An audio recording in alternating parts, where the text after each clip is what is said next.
So how's it going, ladies and gents, and welcome back to the channel. So today, guys, it's YugiOh news, and today I'm gonna talk about a bit more specific regarding the upcoming anti-spell festival that's gonna be released, or that's gonna come up this November 16 or 17. Was it 16 or 17?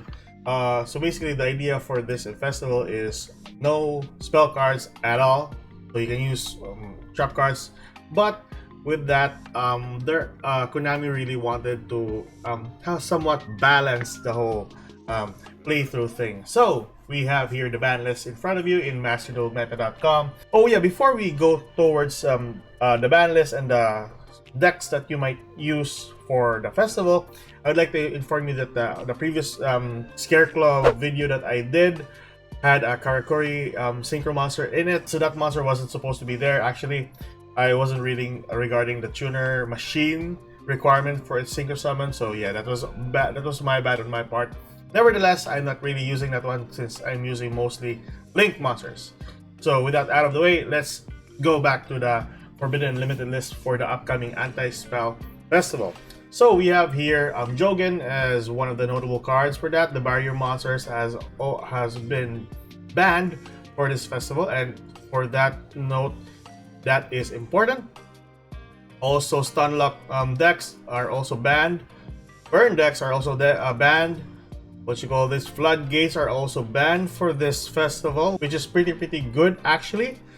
For the limited cards, we have Eradicator Epidemic Virus, which is pretty good. Tri-Brigade Revolt, I'm not sure. Just limiting this to one because you can just use it as one copy.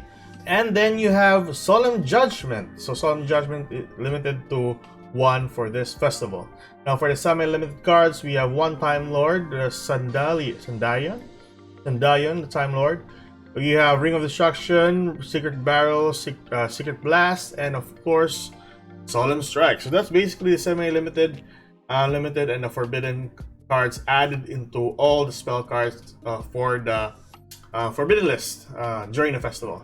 But you might be asking what specific decks or what type of decks that we can use for this festival. Well, basically, trap decks is much of the go-through playstyle for this festival, as what I can tell you for this video. So let's move towards Master Duel, and I'll show you the decks that you might be interested in using, and somewhat you may prefer changing depending on your game style. So let's move to Master Duel. So we're here in Master Duel, ladies and gents, and these are the four decks that I think they are pretty good with regards to the Anti-Spell Festival. So you might see here Sword Soul Tenyi, and we'll talk about that in a bit. So first and foremost, we have Trap Tricks. Of course, Trap Tricks revolves on trap card, and this is really good regarding the Anti-Spell Festival. Although the grind game for Trap Tricks is a little bit slow, nevertheless, this is a formidable deck that you can use to gain some rewards or gain some wins during the festival. So that's basically it. You can copy this one. You can change the number of cards. You can add some more cards depending on your, like I said, gameplay.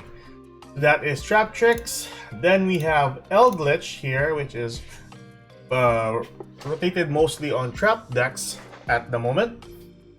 So we have a couple of cards that we already have, but Red Reboot and of course Solemn Strike is one of the most important there. Also Judgment, although it's limited, but yeah, that's basically it. Other than that, other notable cards, you have Summon Limit as well, since Konami didn't ban this for the festival, so it's pretty good. And then we have Sword Soul Tenyi, and you might think, why would we be using Sword Soul Tenyi since there is Emergence and some other Tenyi magic cards or spell cards that is beneficial for this deck? Well, basically, it's not that much that you can rely too much on their spell cards actually, because even with the support for the Tenyi monsters, Sword Soul is a formidable archetype actually. You don't need that much to do a combo for Sword Soul, but it's my own opinion.